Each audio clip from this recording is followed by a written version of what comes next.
Google meet में जुड़े हुए हमारे सभी साधक मित्रों का अभिवादन करते हैं। ज्ञान ध्यान में उनकी प्रगति हो, ऐसे शुभ संकल्प के साथ शुरू करते हैं।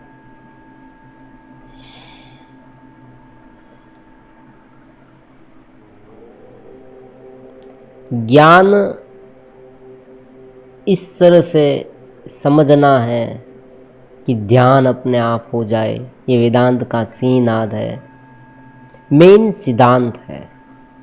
हमने इनके पहले वीडियो में मीटिंग में देखा। आज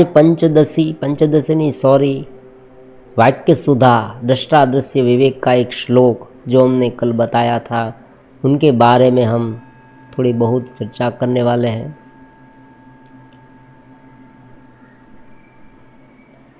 ध्यान कैसे करना है? सभी प्रकार के विषय तो चित्त के धर्म है। मंत्र स्वरूप ध्यान, दृश्य कोई नाद, कोई एक जगह, संवेदना, तो उसमें अगर एक रूप रहे तो मन या चित्त ही विकसित होगा। तो क्या करे? जो ये सब देखता है, सोचता है, वह कौन है? उस साक्षी में रहे और इनमें से कोई एक को देखे। ये धीरे धीरे प्रगाढ़ होके दृश्यानुविद सविकल्प समाधि बनेगा।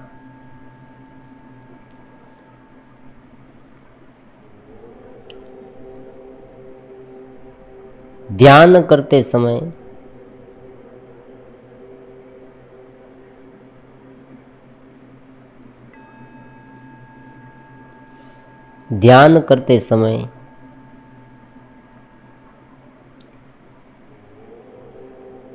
अगर कोई एक विषय पर एकाग्र हो तो विषय तो चित्त के धर्म है। कोई भी विषय आप ले लें, हम जो आँखों से देखते हैं, कान से सुनते हैं, नाक से सूंघते हैं, स्पर्श करते हैं, ये सब इंद्रिय के विषय है। मन से सोचते हैं। कोई भी आप दो प्रकार के विषय ले लें। एक बाहर से आप इम्पल्स के माध्यम से आपको समझ में आएगा कि ये क्या है, और दूसरा जो है आप मन ही मन कल्पना करेंगे। दो बात महत्वपूर्ण है।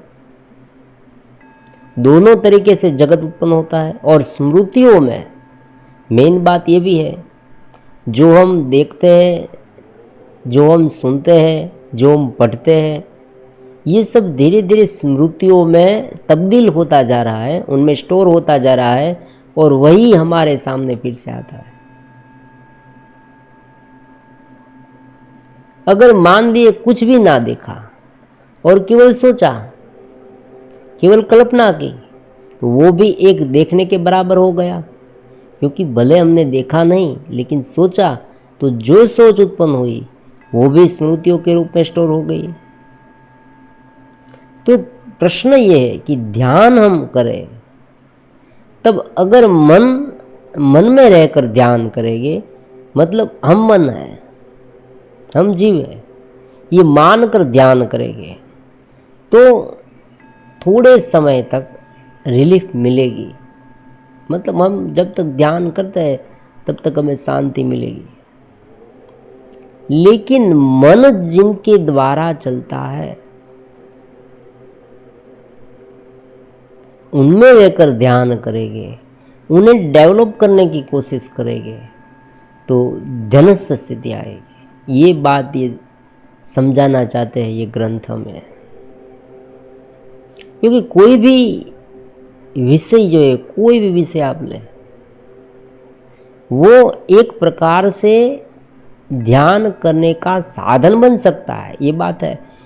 मन किसी का बहुत ही विचलित है, इधर उधर भटकाव बहुत है, शांत नहीं रह पाता, तो उन्हें हम अलग अलग प्रकार की तकनीक बताते हैं। मंत्र जाप करें, ये सब करें, वो करें, तो धीरे धीरे उनका मन शांत हो।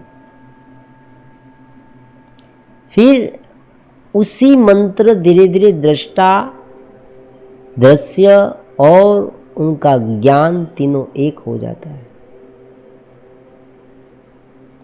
केवल मन में रहकर वो करेगा तो मन में ही रहेगा। ये बात ये समझाना चाहते, इसलिए कोई भी ध्यान करे उनके साक्षी बने।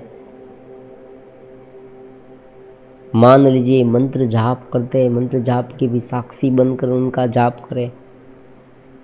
कोई भी मन में विचार आए उसे देखे, क्योंकि जो जो दृश्य है वो चित्त की लाक्षणिकता है। चित्त कैसे उत्पन्न हुआ? अलग अलग दृश्य से उत्पन्न हुआ। हाँ, एक बात है, अगर अलग अलग विषयों में से कोई भी एक ऐसा विषय है, उन्हें पकड़कर उनका साक्षी बनकर उनका ध्यान किया जाए तो धीरे धीरे सारे विषय शांत होते जाएंगे और हम भीतर की चेतना में लीन हो जाएंगे। ये हो सकता है, लेकिन साक्षी बनना, ऊपर उठना बहुत ही जरूरी है। ये ध्यान को प्रगाढ़ बनाएगा। हालांकि दूसरे ध्यान हैं, ऐसी बात नहीं कि ध्यान नहीं है, बहुत सारे ध्यान पद्धति है और उनमें हम आगे भी बढ़ते हैं, हमें शांति मिलती है, आनंद भी मिलता है। लेकिन यह जो ज्ञान प्राप्ति के लेवल पर है, जो इस वेदांत के लेवल पर है, वो ध्यान ऐसा है कि I am self consciousness, I am Brahman. हमारे भीतर जो चेतना है उनके माध्यम से ये सब हो रहा है। मन भी उनके माध्यम से चल रहा है, बुद्धि भी उनके माध्यम से चल रही है, सभी प्रकार की इंद्रियां उनके माध्यम से ही चल रही है। तो साक्षी बनने से आंखें बंद करें, और शुरुआती जो साधक है उन्हें ये करना पड़ता है। फिर जब साक्षी भाव डेवलप हो जाए तब पूरे दिन कोई भी क्रिया आप करें, आप साक्षी भाव में रह सकते हैं। क्रोध उत्पन्न हुआ, क्रोध के साथ अटैच मत हो। भय उत्पन्न हुआ, उनके साथ अटैच मत हो। जो होता है, समर्पण भाव किसे कहते हैं? भक्ति में समर्पण भाव जरूरी है, ऐसा कहा गया है। क्यों? क्योंकि मन जो है चेतना को पकड़ लेता है। मतलब मन चेतना का द्वारा ही चलता है। ऐसी बात नहीं है कि मन चेतना के बिना चले, क्योंकि सब कुछ उनकी शक्ति से चलता है। लेकिन जब इतनी आसक्त करने वाली बात है तो वो उसमें गिर जाता है, और ज़्यादा से ज़्यादा, और एक बार ये पूरा सर्कुलर शुरू हो गया, एक साइकिल चल गई, फिर जो जो सोच उत्पन्न होती है उनके बारे में विचार, विचार के बारे में स्मृतियाँ, स्मृतियों से फिर कोई वृत्ति, इस तरह से चलता ही रहता है। तो डिटेच होना, साक्षी होना, ये बहुत ही महत्वपूर्ण है। तो फिर से श्लोक, सभी प्रकार के विषय चित्त के धर्म है।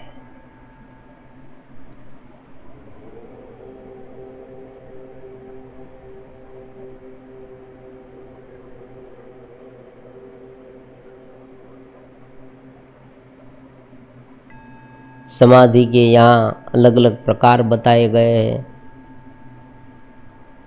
वाक्य सुधा दृष्टादृश्य विवेक में, दृश्यानुवित समाधि, शब्दानुवित समाधि। एक आधार लेना है। जैसे भवन निर्माण हमने देखा होगा, बिल्डिंग बनती है, बिल्डिंग का स्लैब का काम चल रहा है, सपोर्ट रखे जाते हैं, सपोर्ट के बाद जो स्लैब बन जाता है, बिल्डिंग का कंस्ट्रक्शन हो जाता है, तब सभी प्रकार के सपोर्ट हटाए जाते हैं।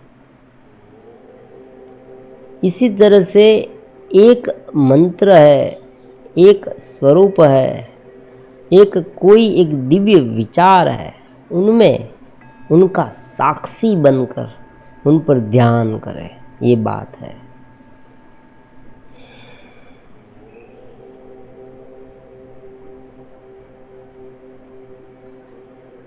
प्राणों की गति पर भी ध्यान कर सकते हैं आप। सांस गई, हमने सांस ली,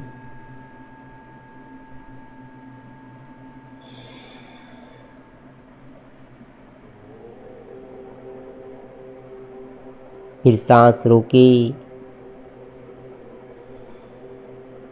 फिर धीरे धीरे सांस छोड़िए।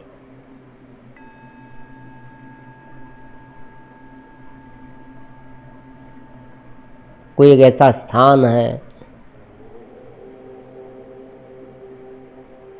कुंडलिनी योग में अलग अलग प्रकार के चक्र होते हैं, उन पर ध्यान कराया जाता है। मूलाधार चक्र पर लम मंत्र से ध्यान करें, स्वाधिष्ठान चक्र पर, मणिपुर चक्र पर, अनाहत चक्र, विशुद्ध चक्र, आज्ञा चक्र, उस तरह से अलग अलग चक्र पर ध्यान कराया जाता है। कोई भी ले लें, कोई टेंशन नहीं है, लेकिन साक्षी बनना मत भूले, यही बात महत्वपूर्ण है।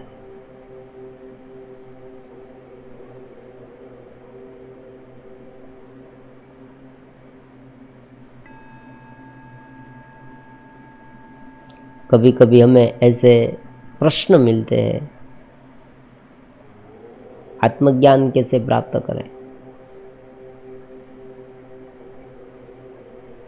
अब देखो, जो जो वीडियो हमारे सामने है, जो जो ये गूगल मीट द्वारा हम चर्चाएं करते हैं, वो सभी आत्मज्ञान प्राप्त करने के लिए है।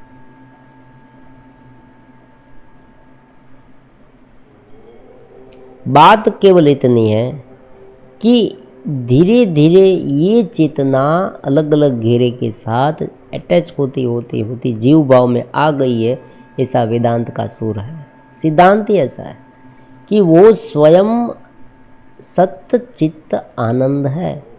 सत्य मतलब है, सत्य का मतलब क्या है सभी जगह पर है, सभी अवस्था में है, स्वप्न में है, जागृति में है, सुसुप्ति में है। तीनों अवस्था में उनका बाद नहीं होता। बाद मतलब वो नहीं होती, ऐसा नहीं। स्वप्न आता है तो भी हमें पता है, सुसुप्ति आ जाती है। सुसुप्ति मतलब गाढ़ निंद्रा।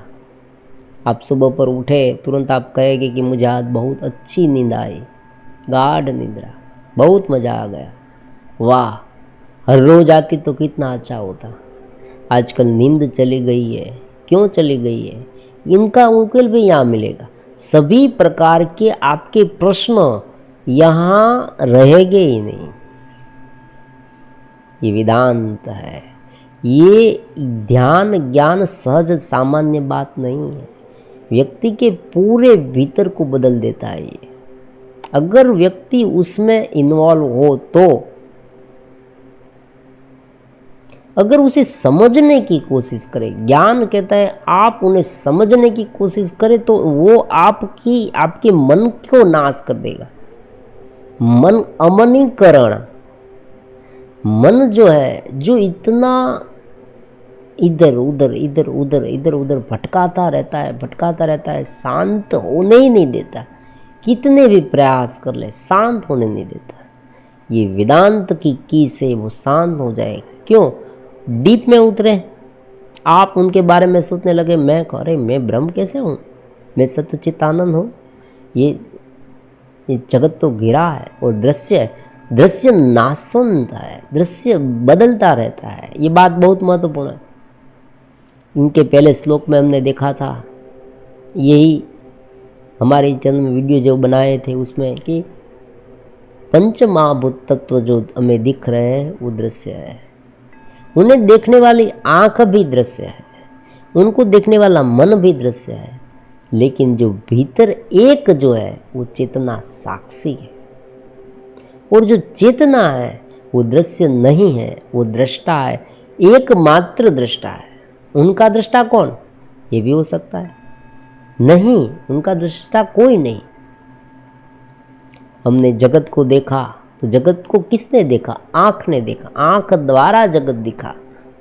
आँख को किसने देखा? आप कहेंगे आँख कभी दिखती है? आँख को कैसे देखे? आँख दिखती है। अगर आँख में मंदपन है, मुझे बहुत अच्छा दिखाई नहीं देता, आप कहेंगे धुंधला दिखाई दे रहा है आज, ये कैसे कह सकते हैं? कभी आँख में कुछ गिरा, मिट्टी या कुछ छोटा सा पार्टिकल्स, तुरंत आपके आँख में मुझे आज बहुत अच्छा नहीं दिखाएगा, ऐसे आँख करेगी। आँख में प्रॉब्लम है, हम अनुभव कर सकते हैं आँख में क्या है। तो आँख स्वयं देखने वाले नहीं है, हमारे द्वारा देखते हैं, हमारी शक्ति से वो चलते। अगर मान लीजिए आप ये भी कहे कि भाई आँख देखती है, आँख ही सब कुछ है, तो सुनेगा कौन? और अगर आँख ही मुख्य है तो सुनेगा कौन? तो आप कहेंगे कान मुख्य है, तो कान श्रवण इंद्रिया मुख्य है, वही है, तो बोलेगा कौन? तो बोलना, सुनना, सूंघना, चखना, सीइंग, टेस्टिंग, हियरिंग, ये सब एक स्थान पर कैसे हो? और सोचना, स्मृति में से संस्कार है, ये क्या है? ये सब मिलाकर दृश्य है, साधन है।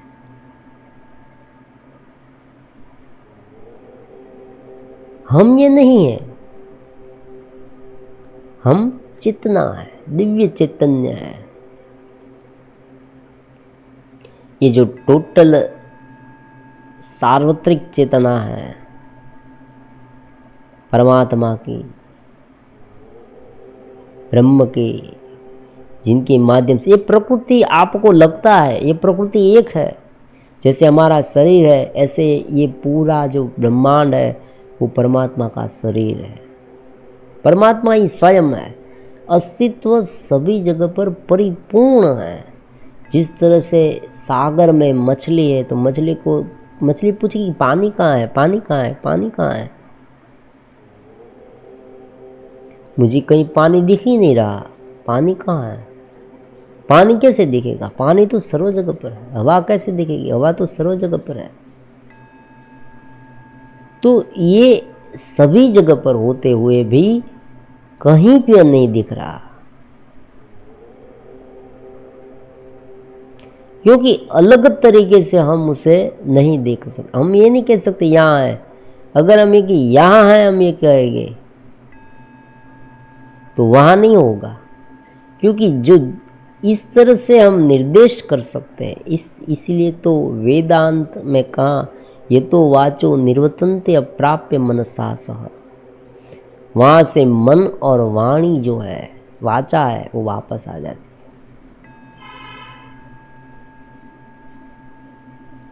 तो इस श्लोक में क्या समझना है कि ध्यान हमें कैसे करना है? साक्षी बनते जाना है कोई एक विषय में, जो जो विषय हमारे सामने हैं उनका साक्षी बनना है।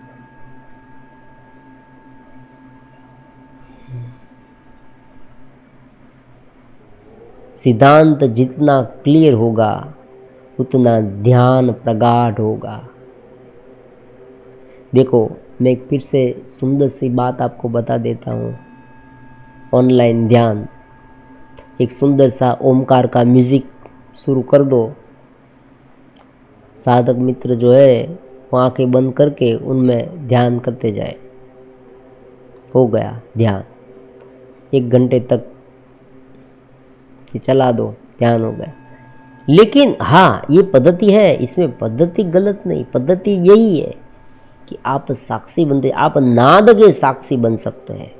विज्ञान भैरव तंत्र में कहाँ है, नाद पर ध्यान करें।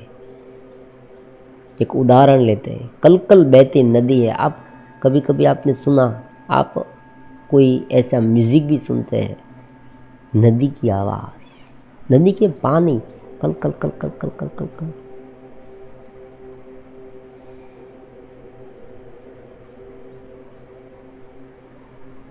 पंखे की आवाज़ पर ध्यान कर सकते हैं, ऐसी बात नहीं। आपके घर में पंखा है, पंखा चलाए, पंखे का आवाज़ आता है, कुछ ना सुने, कुछ ना सोचे, केवल उनकी आवाज़, धीरे धीरे धीरे धीरे धीरे करते करते करते करते। लेकिन कैसे? साक्षी बनकर, मैं उनको सुन रहा हूँ, मैं उनको सुन रहा हूँ, मैं उनको ही सुन रहा हूँ, उनको ही सुन रहा हूँ।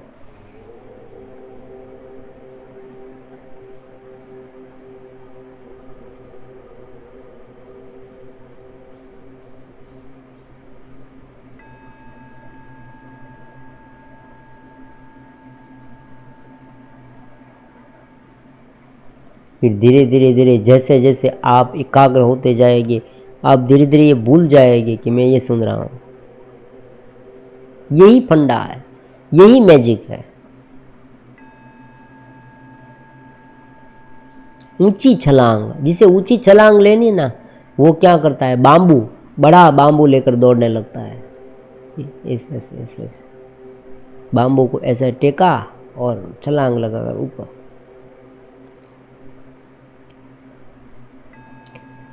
फंडामेंटल नॉलेज जो है वो अगर मिल जाए और समझ में आ जाए, यही मिलना मुश्किल है। ध्यान की तो बहुत सारी अलग अलग चैनल है और वीडियो भी बहुत उपलब्ध है। आप कहीं पर भी बैठे और माइक ईयरफोन लगा कर बैठ जाए बस। लेकिन जो साक्षी का मूलभूत ज्ञान है, भीतर की चेतना का, वो समझ में आने लगे। केवल सुनना नहीं, सुना छोड़ा। मैंने बहुत बार सोचा, देखा है कि वीडियो पूरी हो जाती है, कितने दिन तक कितनी वीडियो डाले, कितनी वीडियो डाले, फिर कोई ये पूछे कि आत्मज्ञान कैसे प्राप्त करें। ये प्रश्न कितना नवीन लगता है। आप देखें, ये प्रश्न बहुत नवीन लगता है। ये प्रश्न जो है ना, सबसे पहले बात ये है कि उनके डीप में जाना होगा। ये कोई व्यक्ति बता नहीं सकता आत्मज्ञान कैसे प्राप्त करें। ये व्यक्ति स्वयं ढूंढेगा, इस वीडियो में से ढूंढेगा, कोई अन्य वीडियो में से ढूंढेगा, कोई बुक्स में ढूंढेगा, लेकिन वो उसमें गोता लगाए तो उसे मिलेगा। कोई व्यक्ति कहे आत्मज्ञान प्राप्त, हाँ तुम आंखें बंद करके बैठ जाओ, बैठ गया।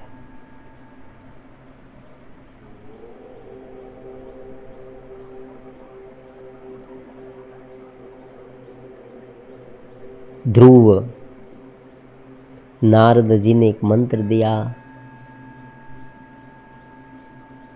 ओम नमो नारायण का। उस मंत्र जाप से उसे ब्रह्मानुभूति हो गई, परमात्मा की अनुभूति हो गई। आप कहेंगे तो भक्ति की बात है, ऐसी बात नहीं। सिद्धांत को समझे। सार्वत्रिक चेतना में कभी अलगता नहीं हो सकती। सार्वत्रिक चेतना में अलग अलग मार्ग भी नहीं हो सकते। केवल ही केवल व्यक्ति की कैटेगरी के अनुसार व्यक्ति जो जो समझ, जिसे जितनी समझ आए उनके मुताबिक परोसा गया है, दूसरा कुछ नहीं। एक मंत्र पर ध्यान करते करते करते व्यक्ति आगे बढ़ सकता है, लेकिन साक्षी भाव से उनमें जो बढ़ोतरी होगी ना, वो बहुत जल्दी होगी। और उसमें जो मंत्र जाप है, जो इस तरह, उसमें ज़्यादा से ज़्यादा भक्ति भाव होना आवश्यक है। तो ये भी यही बात हो गई, डिटेच होना। क्योंकि ये फंसी कैसे है, यही सोचना है। हम इस पिंजरे में कैसे आए। बहुत सारे महापुरुष है, वो केवल इतना ही कहते हैं कि आप यही सोचे कि आप ये पिंजरे में कैसे आए। जिनके माध्यम से आए वहां से आप ऊपर उठ जाए, बस हो गया, खत्म। क्रोध आ रहा है, क्रोध मत करे।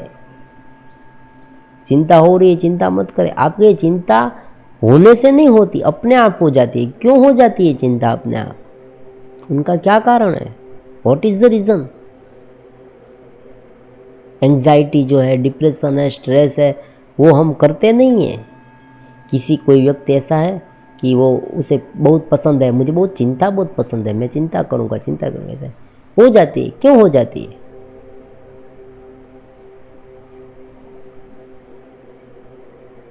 इसलिए होती है कि उस वस्तु में हम बहुत लंबे समय से सोच रखे हैं।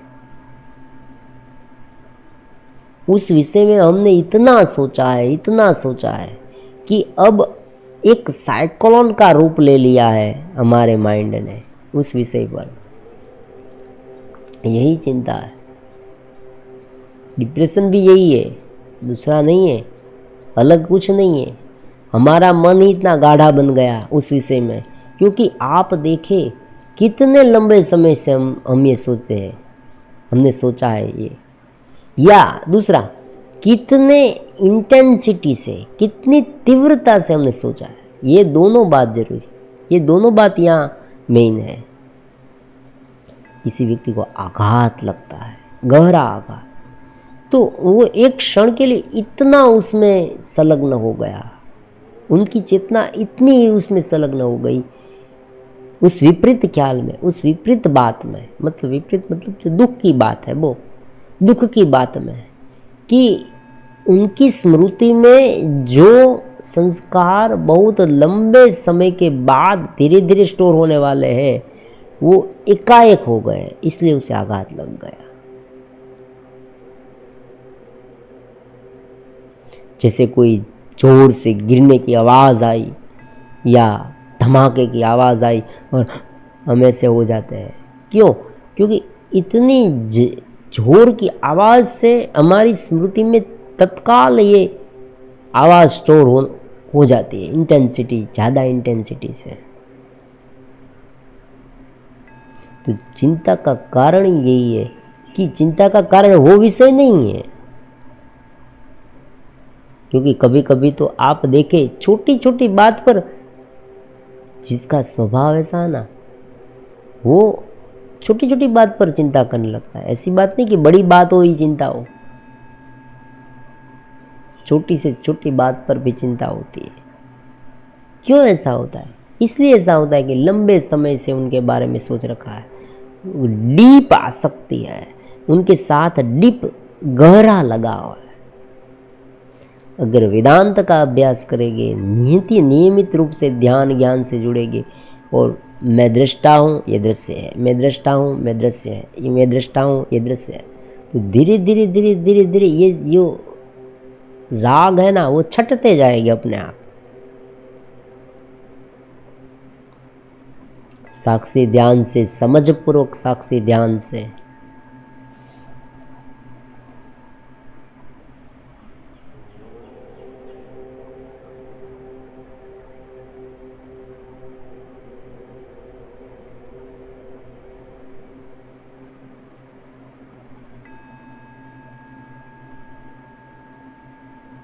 ये सभी प्रकार के जो विषय है उनका घेरा है वो धीरे धीरे धीरे कमज़ोर होता जाएगा। जैसे जली हुई रस्सी में बांधने की ताकत नहीं होती है।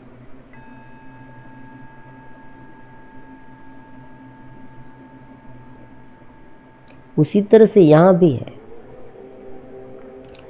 चित्त चाहे कितना भी प्रयास करे हमें बांधने का, लेकिन आखिर वो चित्त ही है, आखिर वो मन ही है, आखिर एक वेव्स ही है। और बहुत बार आपने देखा होगा कि जब इतने व्यग्र हो और कोई एक न्यूज़ ऐसा आ जाए, एक आपका ध्यान दूसरी तरफ चले जाए, तो ये बड़ी से बड़ी बात भी आप भूल जाते हैं और कुछ आपके पास नहीं है और वो उनके बारे में ही सोचते रहते, तो इतना डीप में चले जाते हैं, इतना डीप में इस सोच में चले जाते हैं कि अपना भान भूल जाते हैं। अब देखो एक बहुत ही सुंदर रहस्यमय बात हम यहाँ बताते हैं।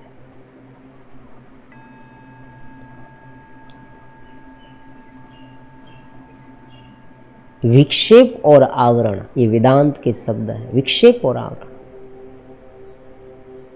विक्षेप का मतलब है जब आप कोई भी वस्तु सोचे तब ब्रह्म से अलग पड़ते हैं। सर्व वाचारंभ विकार, जो वाचा है परमात्मा के बारे में जो शब्द हम लगाते हैं वो सभी विकार बन जाता है, क्योंकि उन्हें अलग करता है। अब विक्षेप का मतलब है अलग विचार जो आया, जो विचार आते हैं, जो वृत्तियां उत्पन्न होती है हमारे भीतर पूरे दिन पूरी रात, वो सभी वृत्तियां कलुषित भी हो सकती है, क्लेश युक्त या अकलुषित हो सकती है। ऐसी बात नहीं है कि सभी वृत्तियां कलेश युक्त ही है, और कलेश युक्त हो सकती है। अच्छी वृत्तियां, सात्विक वृत्ति उसे कहते हैं, नाम स्मरण, मंत्र जाप कहे, आप चिंतन कहे, ये सब सुनते हैं नियमित रूप से, ये सब सात्विक वृत्ति है। और रजोगुण और तामसिक वृत्ति, जो विपरीत वृत्ति जब है, वो वृत्ति जब उन पर उत्पन्न होती है, विक्षेप होता है, तब उनके साथ साथ आवरण भी हो जाता है। अगर केवल वृत्ति है और चित्त स्थिति है तो प्रॉब्लम्स बहुत कम आते हैं, क्योंकि हम भीतर में, हमारी चेतना में और काम हो रहा है तो प्रॉब्लम्स नहीं है। हम अपने स्वरूप को भूल गए और उनमें एक रूप हो गए, अहम भाव से, ये मैं हूँ, इस शरीर में हूँ, ये मन में हूँ, ये मैं मेरा है, ये ऐसा है। जैसे ही ये सब धीरे धीरे धीरे गाढ़ा होता जाएगा, तकलीफ बढ़ती जाएगी, क्योंकि उनकी इंटेंसिटी बढ़ती जाएगी। हम उनमें जैसे जैसे एकरूप होते जाएंगे, हाँ, उतना हम हमारा भान भूलते जाएंगे, साक्षी भाव डिस्टर्ब हो जाएगा।